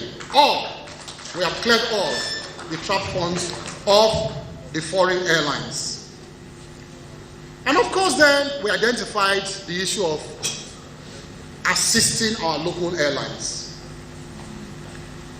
One, to take full advantage of our rights, our reciprocal rights under our BASA agreement with various countries. I thought that was a very important focal area we should concentrate on. And so we started the aggressive engagement, active engagement with various authorities across the world. It is still ongoing as I speak with you. We insisted on our reciprocal rights. We pointed out areas in our BASAs. In certain places, we had to use, arm-twisting diplomacy. I won't tell you too much about that. We threatened, we did all kinds of things and said, look, these things must happen. Of course, one has yielded efforts, one of them, and of course, the long-standing, monopoly of the UK Nigerian routes. We have at least unlocked that now. First, for one of our local operators, Air Peace. We unlocked that, we broke the long-standing monopoly of that route, and they have granted Air Peace reciprocal rights to operate that route, and immediately we saw the result. We knew it was going to lead to that result. We knew it was key to giving succor to Nigerians, because the monopoly was so bad that they were just fixing prices the way they like, anyhow. At a point we were paying 17 million for business class return. 17 million naira in equivalent of naira to UK. Economy was going to 4 million already, 5 million. But immediately that happened, a price war began. They crashed their prices more than 3 times. And that is to the benefit of Nigeria. But I'll tell you this, we have just started. That is just one. We will not reveal those, that we are still actively engaged in other areas, other routes, because there are so many busy routes Nigerians, fly, operate, and so we are going to engage. As the results come out, we are going to be announcing those results to Nigerians. And that, of course, is what we are doing with the United States now. Under our watch, the Open Skies Agreement with the United States has come into operation. We are pushed for that. Open Skies Agreement with the United States. And what does that mean? We signed that BASA since 2000. We ratified this in 2002, but it didn't come into force. It didn't. We pushed for it. And we thank God it was also celebrated by the US, embassy in their social media that we have both achieved this. And that means unrestricted number of flights and frequencies to the US, deployment of any kind of aircraft on those routes, multiple entry points. And so, gentlemen, talk to your brothers, talk to your local operators. We are ready to push them now. We will still look for ways to make the aircrafts available to them. But we want Nigerian aircraft, Nigerian, not United, not Delta. We want Nigerian aircraft to begin to run the US routes, to Atlanta, to Washington, to New York. That is what we are looking for now. And we are going to make it possible and then crash the US price, crash the price on that route. We are pushing for that. This credit also goes to Mr. President. This one on the UAE route. We only made it possible because we followed up the foundation Mr. President set for us last year. And so we followed up with aggressive engagements, and we're happy to announce to you. Some people say we should not be happy. Are you happy? Emirates is back. Emirates is back. Some say we should not happy. Let them know enter Emirates. Oh. The day you see them entering and going to Dubai, snap their picture. They say they don't want to go to Dubai. One of them was engaging me last week, said he doesn't want to go to Dubai. I said, stay in your house now. Haba, what is the quarry about? Majority of Nigerians, the pressure we faced when we came to office, ask the ministers, what are you doing about Dubai route? What are you doing about Dubai route? Because Nigerians, they know what they are hidden in Dubai. They have invested so much there. Nigerians have invested so much in businesses, in real estate, and then all of a sudden you cut them off from their businesses and real estate and everything. That's another matter whether you want to criticize that or not, but at least they have invested there. And you make it impossible for them to go there. So we are not pursuing our own agenda. We are pursuing the agenda of Nigerians.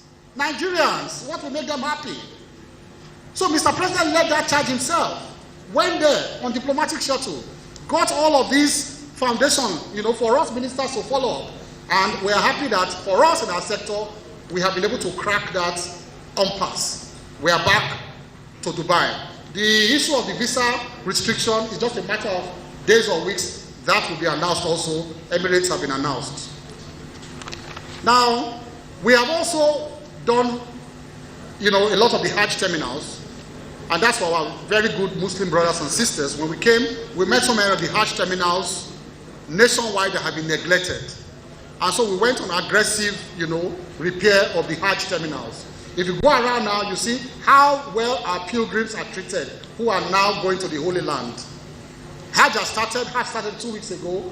Beautiful. Go around, you will see how much of the Hajj terminals we have renovated. And we are happy. Because of that, certain spots in the country that were not operating Hajj from before, because of this dilapidated, infrastructure, we are airlifting pilgrims from those centers this year. Kebbi is number one. Kebbi was not operational last year, but the governor helped us very well, and we cooperated with the governor. We started Hajj from Kebbi this year. Ilorin did not lift last year. Ilorin did not lift last year because there were no runway lights. Can you imagine? Because for you to use an airport as Hajj terminal, as Hajj, to lift the pilgrims, you must turn it to a full international airport. And all the facilities must be there, including a fuel dump. For Jet A1. We did that with Ilorin this year, Kebbi this year, and Hajj is being operated from Ilorin this year. We put all the runway lights in Ilorin. So all the Ilorin people, please raise your hand. Ilorin, congrats, Ilorin. Kwara. We are back. Hajj is back in Kwara State. The first university. Yes. The first African and aerospace university in Africa started, conceptualized by the other administration, the former administration, but under our watch, under my watch, the university has taken off. It was conceptualized by the old administration, but under our watch, first African and aerospace university, we have taken our first into this year, it has taken up under us. And it's in aviation business, meteorology, and environmental sciences. We have started with those 3 courses. More courses are coming, and it's the first Pan-African university dedicated to aviation, aerospace, and environmental science. So please tell your wards, your brothers, your sisters, your nephews, your nieces to apply this year. It's an exciting field. Aerospace, aviation and aerospace is an exciting field. Together with my colleague, the Minister of Interior, we collaborated, and just last week, was it last week or last 2 weeks, we both unveiled the state-of-the-art advanced passengers information and passenger name record office facility at the headquarters of the Nigerian Immigration Service. That is where it is, but it emanates from the airport, all the data emanates from the airport, but then the command center is at the immigration office, so it's an actual inter-ministerial cooperation. The NTA is cooperating with the immigration to make that happen. And what does that mean? It means that before passengers arrive in Nigeria in the first place, they know those who are coming, they know their profile, they know everything about them. And once they come, instead of all this long story of trying to interrogate you and all of that, they know you already. If there's a red flag, there's already a red flag on you already. Advance before you arrive. And there's a command center. As you are swiping your passport there at the airport, they are seeing who you are at the command center. All the information, they are downloading there immediately. So it's a complete, advanced passenger information system. We unveiled it.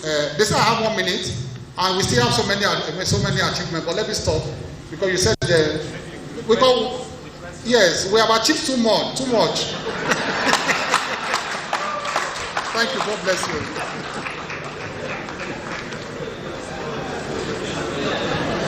Thank you very much, the Honorable Minister of Aviation and Aerospace. I'm sure a lot of us have questions to ask for these ministries. So this is the protocol to which we are taking the questions. On this row, to my right, we'll take 2 people there. The middle row will take 1 person, and then the third row here will take another person. So let's have the man. Okay, you've been asking questions here. Okay, let's have you. And then the lady there. So we have the first man here, your number 1, and then the lady there on this lane, this row. Okay, we don't have anybody on this row. Okay, we have 1 person in front here, and then on this row, okay, we have 4 people already. 1, 2, 3, 4. Honorable Minister, my name is Yusuf Ali from the Nation newspaper. It's good you have cited the international shuttles you have had. But I want to find out from you, how often do you travel locally? Because we have some challenges nationwide. Nigeria is the only country where you get to the airport and some young men are in the toilets waiting to help you to flush your waste. They permanently live their life 24 hours in the toilet. Why is it difficult to fix our conveniences at the airport? Departure halls are like ovens. What are you doing to bring our departure halls or arrival halls to the same standard that you experience in Doha and in Saudi Arabia? What are you also doing to address some challenges? Some airports in this country, they are eyesore. Go to Uyo, the airport there is nothing to write home about. Akure is like a manja, Akure airport. Yet, we brand some of these airports as international airports. So what are you doing to ensure that our airports really catch up with the rest of the world. Thank you.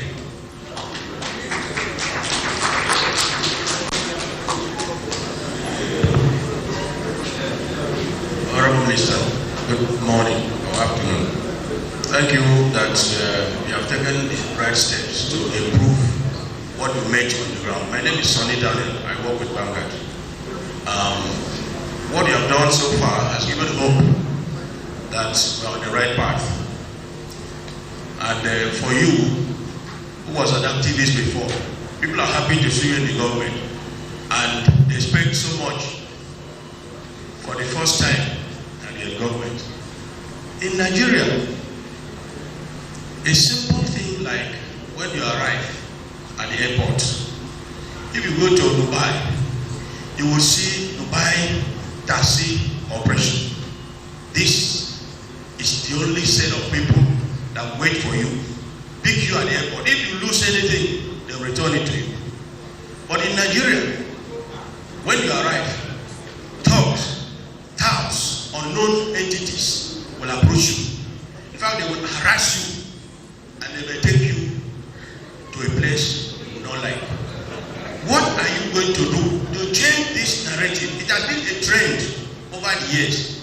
What are you doing to remove touts from the Nigerian airport so that visitors who are coming for business will feel a sense of safety and happiness to do business, live in Nigeria and feel happy? And finally, before you came, there was a program or a project called Nigerian Air. And we're happy that the old Nigerian Airways that used to be functional before it collapsed, we're going to have a new airline that will at least fulfill part of the BASA services, basic air service agreement with other countries, because we are being cheated. But suddenly, Air Nigeria became a flop. Is it still a project that we are going to work on? And if so, when? Thank you very much. Okay, the lady there in brown. Good afternoon, all. My name is Eudora Kelly. I'm the Chief Executive Officer of Atlantic Television, an online television station based here in Abuja. Honorable Minister, I have about 3 questions for you. I appreciate what you've done. I really must commend you. With the BASA, with Airpeace, that's fantastic work. And now the university as well as the second runway that looked like it was an impossible feat. Kudos for doing that. My first question is, what are you going to do about the ill treatment of Nigerians by foreign airlines? I unfortunately lost a very close relative of mine sometime in December. My kids had to come in from the United States. They used Egypt Air. Egypt Air lost their held their luggage for 3 weeks. For 3 weeks, no communication, nothing, shabbily treated. Up until it was in January that we finally got the luggage with no compensation whatsoever. Also, that's just one. 2, what are you going to do about the local airlines so that they are able to switch tickets? If you miss a flight for Airpeace, you should be able to pick Ibom Air if there's some kind of seamless networking between the local airlines. You don't have to go back home. You can wait for another. So just to have a platform where tickets can be managed between the local airlines, as well as delayed flights. We have the problem of delayed flights. That really needs to be taken care of. Also China. How can we get direct flights from Nigeria to China? We know that a lot of Nigerians do business in China. Can we get direct flights to China, please? And finally, thank you. That's 3 questions. Finally, the Aeropolis project by Goodluck Ebele Jonathan administration. What are you going to do about it? Then indulge me, please. There are just 2 questions for the agric I wanted to ask. Sorry, we have other questions to take in. Okay, thank you very much. Thank you very much.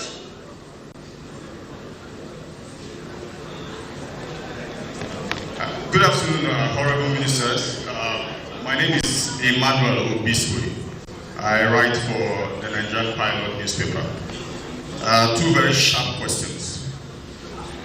Firstly, is there an update on the alleged safety violation by airpeace at the Gatwick Airport in the UK?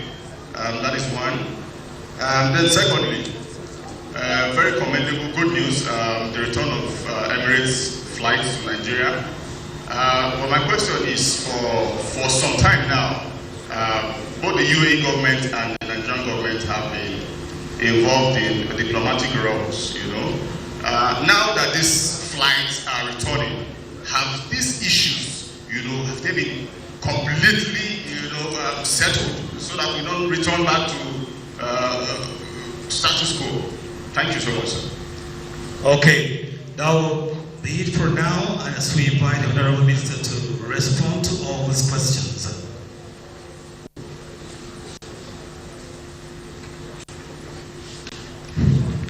Thank you. You know, there was one part of my presentation which time did not allow me to go into, and this has afforded me the opportunity to go into that, because after all the achievements, we have a whole presentation on the way forward. I mean, that is even key, more key than even the achievement. Where are we taking the aviation sector to? What's our clear vision and roadmap?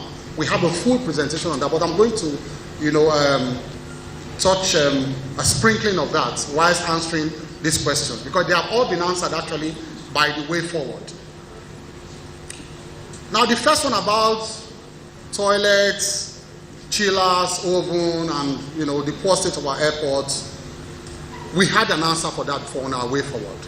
And that is the fact that Mr. President has said, and I've told him, we are starting the concession process all over again. We will start it all over again to make it more transparent. That was something we met in Kuwait on the ground, and I'm sure you all know that. The concession of our major airports. And why are we doing so? It has long been agreed upon.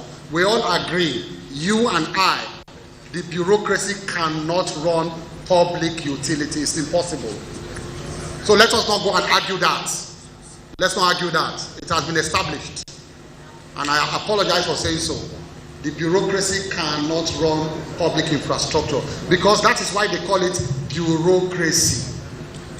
Bureaucracy, permanent secretary, director, we sign, take to perfect, and people are sweating at the airport to change one chiller, to change one lift that broke. The file is passing through 15 tables, and people are shouting at the airport.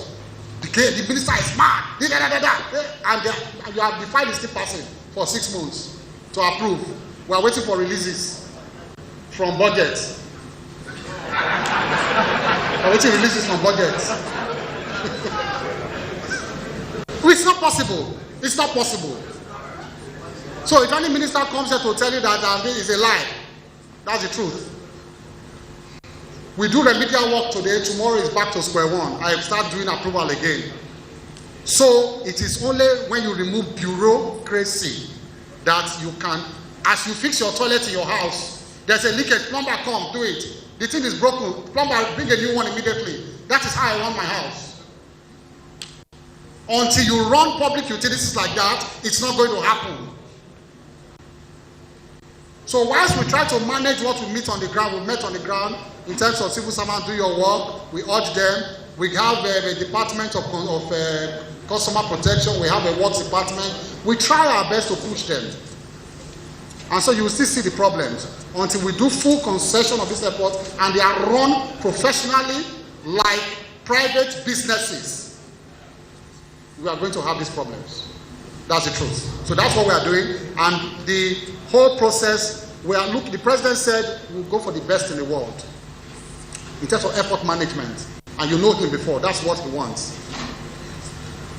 He said we'll go for the best, we'll do for the best, and make a transparent process that all Nigerians, the House, our compatriots, the National Assembly, they won't complain like they complained about the last process.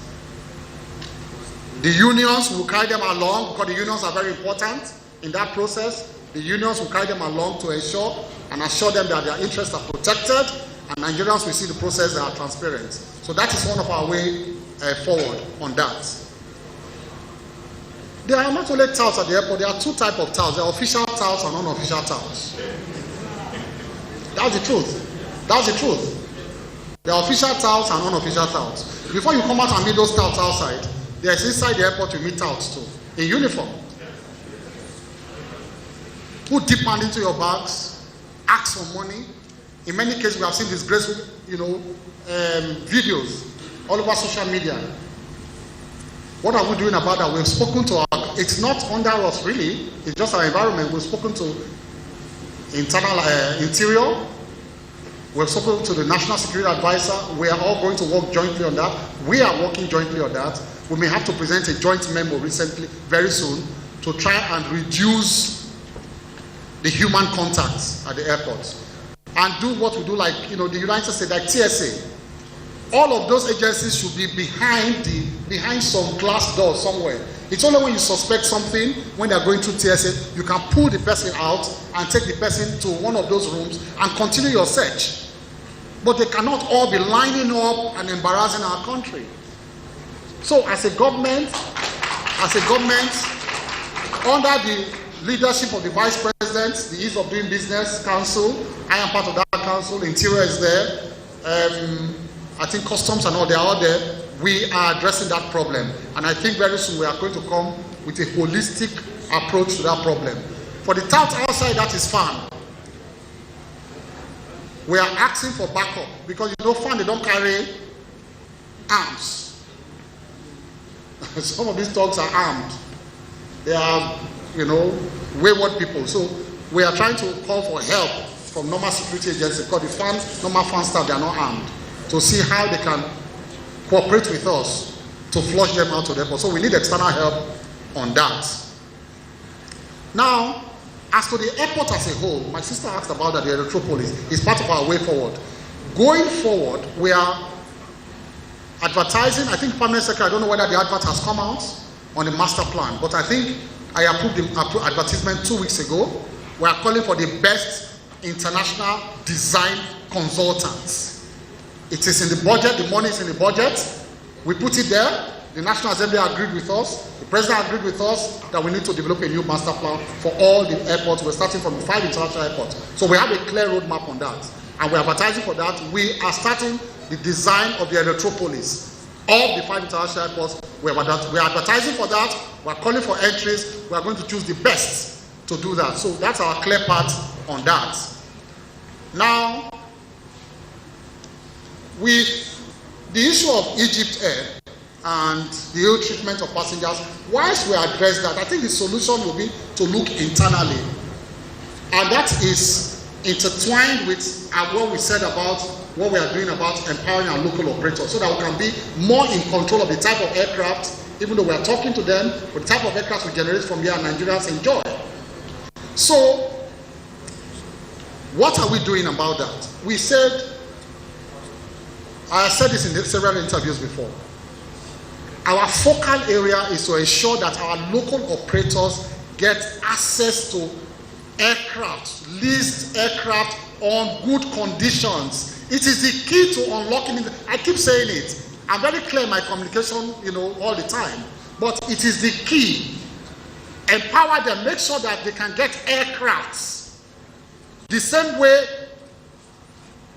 Emirates gets, the same way British Airways get. All of these people, it's not magic. They don't own those aircrafts. Let's not be talking about poor economy. The banks here cannot finance. No bank finances aircraft like that 100% all over the world. It's not possible. It is the manufacturers and the leasing companies that do that. They give you run them. Most of these aircraft you see, owned by aircraft companies, they have gone to 50 countries. They will operate for 1 year, you cannot pay, or they will take it, they repaint it, they give it to Ethiopia, you cannot do, they repaint it, they give it to Qatar. That's what happens, so. That's what happens, so. I'm just telling you. So our people should have access. Why are we not having access? We are in the black book of the international leasing companies. Simple. They put Nigeria on black book. Don't give them. They tell everybody don't give them aircraft on dry lease. The only thing you get is wet lease. Wet lease is ACMI or damp lease. What will happen? Don't put the aircraft in their total control. Wet lease is that the person giving you will be partly in control of the aircraft. You can just, that's why you see, so you see white men flying your local aircraft.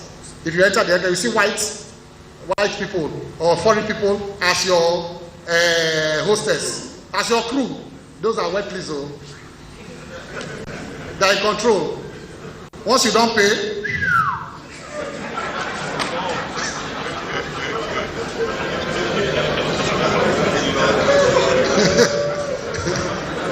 they are gone. They are gone once you don't pay. So they don't give you dry lease. And it is 3 times more expensive. Why do we say dry lease? It's 3 times more expensive than dry lease. Because you pay in dollars, pay the crew, pay the pilot, pay everything. And when you park the aircraft at the tarmac, you must have a full tank. Full tank, because in case they have to fly out, they won't look for Jet A1. Any day you are parking, you must fill the tank. It's the agreement. Fill the tank. How do we escape from that? That is what we're almost there. We're almost there. It's my focal area. Gentlemen, I am almost there. I'm almost there. I'm almost there. Just wait, you'll be proud of us. 6 months, wait. Last week, the Chief Justice of Nigeria, Chief Judge of the Federal High Court, Justice Tijani of the Supreme Court, the Attorney General of the Federation, myself, we held an early morning meeting at the Supreme Court. Early morning. It is my profession I'm using to bear on this, so my own goodwill. As senior advocate, I said, brother, I beg, come look at this problem. Let us amend our practice directions. No court order to give injunctions to give aircraft here, please, I beg. They agreed with me. They are doing it now. We are drafting it. We are drafting it now. We are going to amend our practice directions so that we give the investors full confidence, which is what they asked of me. They said, can you give us confidence? If you can. That's what I went to do with France, with Airbus. Boeing, we are signing, the agreement is ready, we are signing this week, have we? Who are they? Boeing. Boeing, they have concluded an MOU with me. We are signing this week.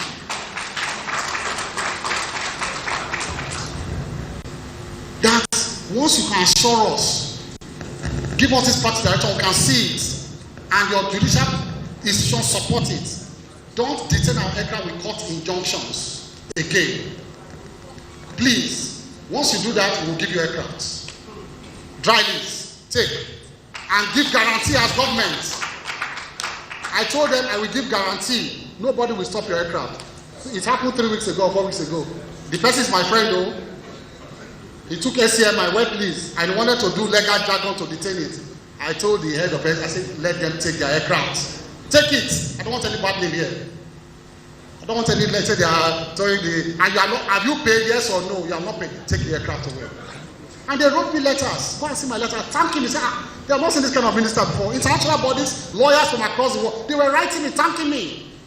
That this is a new path we are taking, that they are telling the leasing companies that there's a new sheriff in Nigeria. Take the aircraft there.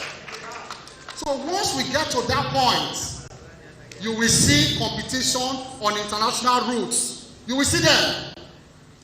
We'll crash the prices. We'll crash the prices. And you'll get very good aircraft as Nigerians to be challenging on all these routes. One more thing we want to do about that, and I want to say this publicly to our national Nigerian insurance company, I think it's Nikon, Nigerian Insurance.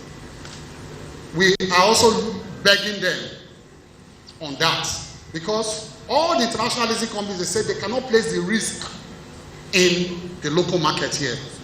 One, our insurance, I apologize, they say they don't have the capacity to take the insurance for these big assets. If you give them the insurance, they are going to reinsure again outside, and that makes it double. It makes it double. So they are telling me, they are appealing that please let them place the risk in the international market. The lease for this just those 2 issues. If they can place the risk in the international market, but we also need to appeal to our insurance commission here to amend that part to say, look, for dry leases, allow us to place the risk in the international market. So to first of all, to make it easy and cheaper to lease, and to give them confidence too as to the security of their assets. We are also, in clear path going forward, we are attracting the big one, which is the MROs. I know the industry people, they want to hear this. It is a clear path we are going. We are focused on attracting international investors to come and establish MROs in Nigeria. Without doing that, when you attract these planes to come, when you bring them in, it's still the same old problem. We call them temp-discipline. You bring them in, you will still take them out for repairs and for C-checks. And then you have to source for foreign currency to do that, source for foreign exchange, and all of that. I'm not always having time. You have to source for foreign exchange to do that. So, the only way to do it, as you're attracting the aircraft into Nigeria, you must put the mechanic workshop here. The whole of West Africa, no MRO for the wide bodies, so we still have for the Embraers and all that, we have some MRO for the Embraers. But for the wide bodies, we don't have MROs in the whole of Africa. But luckily, good news, IBOM is almost there now. IBOM is doing the first massive MRO in Nigeria, and I went there recently to just oversee the facility, and I promised them full government certification and support. And it's been undertaken with Airbus. Airbus officials are there equipping it, and they are 90% ready. IBOM is 90% ready to be one of the biggest MROs in Africa right now. It's there. So we are focused on bringing the MRO so that we can do our A checks, our B checks, and our C checks here in Nigeria. Now, we are also making conscious and gradual efforts towards embracing eco-friendly practices, which is actually what the world is about now. Eco-friendly practices and green technologies in line with ICAO's long-term global aspirational goal of net zero carbon emissions in the aviation sector. So they want us to apply, first of all, the type of fuel that does not burn so much, that is low carbon emission. They want us to use green airports to do green airports. And guess what? That is why we want to eliminate the use of diesel to run our airports gradually. We have more than 50 proposals on our table. The PS can say that, can testify. 50 for people who are coming to run our airports to start with their money on solar. They want to run our airports on solar. And that will save us so much every month. Lagos Airport alone, I am told, we do 1 billion naira monthly on electricity. And I said, why? That's something I'm still trying to crack. I said, why? The first thing I said they should do is to bypass the disco and go to the Genco. Because we are what they call eligible users. We are eligible customers. So why do you pay a disco that will put profit on top when you are eligible customer? Cut them off, go to the Genco straight. We are doing that, and they are protesting up and down to go and meet Mr. President. I say go everywhere, except Mr. President tells me to pay the extra money. Because by doing that, we are saving 30%. We are saving 30%. So if we are supposed to pay 1 billion, we are going to pay 600 million in total, in terms of consumption. Because you know, those airports, unlike the other ones that we shut down by 6 o'clock, those airports must run 24 hours, Lagos and Abuja. All the international airports must run 24 hours because of flights coming in internationally. But the other ones we shut down by 6 o'clock. So those are very expensive to run. So we want to run on solar. And we have so many proposals now to turn them into green, environments. We have more than 50, and they are bringing their money. They are not saying we don't want your money, just pay us. Part of that money you are using to pay for electricity every month, 1 billion. If you pay it small every month, you eliminate, you pay us, which is very economical. So we are transiting to that right now. There are other issues, little issues at infrastructural development, but this is our clear path forward, and this is where we are taking the aviation industry to. Thank you, and God bless you.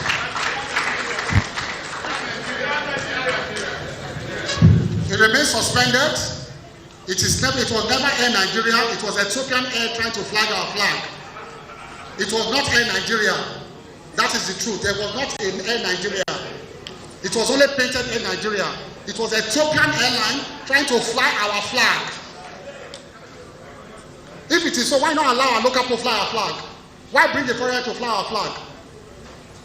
So nobody should deceive that it was Air Nigeria. Air Nigeria must be indigenous, must be wholly Nigeria, or must be for the full benefit of Nigeria. Not that 60% of the profit was another country. How does that benefit us? How? It remains suspended. It remains so. Please, can we put our hands together for the new sheriff in town? Distinguished ladies and gentlemen, you'll agree with me, our discussion today has been more rewarding, exposing the activities of most of these ministries and making us understand the need for them to be transparent and accountable to whatever is their schedule of duty.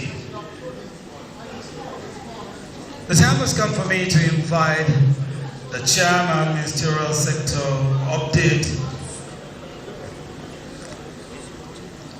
Subcommittee on Media and Publicity and the Honorable Minister of Information and National Orientation, Alhaji Mohammed Idris, FNIPR, to give us his final remarks for the day. Please come for the hands together for him. Thank you very much. Thank you, my colleagues, distinguished members of the media. Let me say that you will have noticed that only 2 ministers were taken today. This is part of the review we have done so that we don't cram so many ministers and then the messages will be lost. We intend to keep the messaging direct, focused, and we will also go beyond the May 29 anniversary day, meaning that we will have some ministers coming in tomorrow. Probably we'll skip the day after tomorrow, we'll continue, and then up to next week. Every ministry will have a chance to present whatever it has done here so that Nigerians can interrogate this. Now, let me also say that at the end of the day, we will have the chairman of the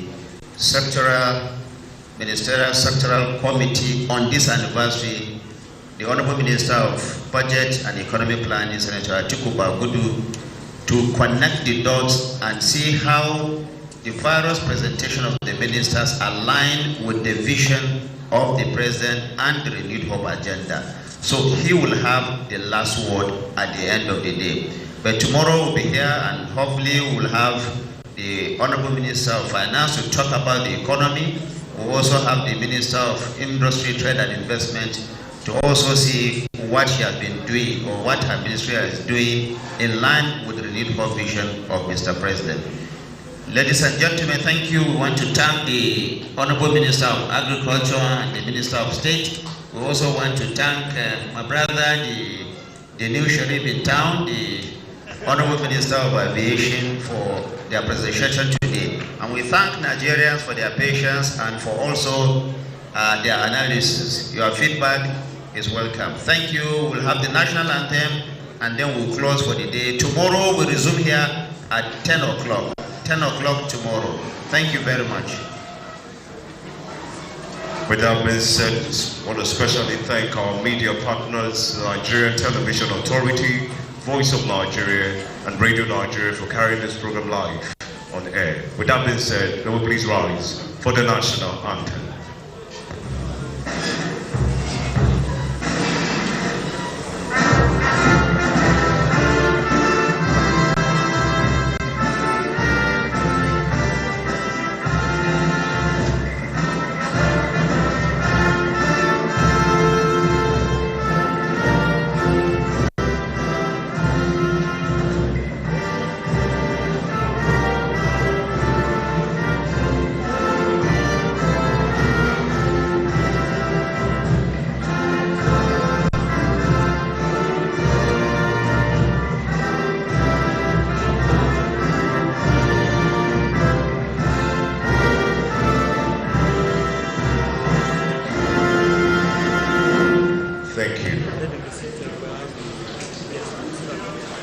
Please let's remain orderly while the dignitaries make their way out of the hall.